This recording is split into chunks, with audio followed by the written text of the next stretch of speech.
Hi everyone, let me introduce some features of our machines to you.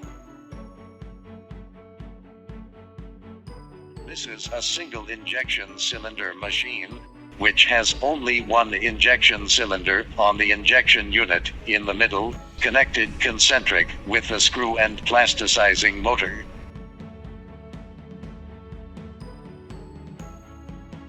There is no oil in the front chamber of the cylinder, so during injection, only air will be pushed out in the front chamber of cylinder, but not oil be pushed out.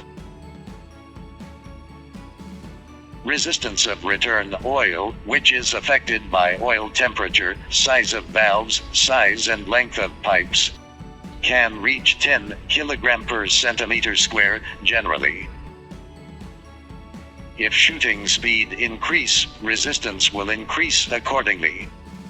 Volume ratio between feeding oil and returning oil of our structure is only 1 to 0.25.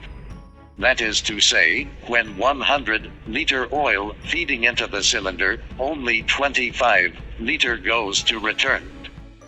The figure and data above fully shows that return oil resistance of our structure is greatly reduced, which is only 2 kg per centimeter square.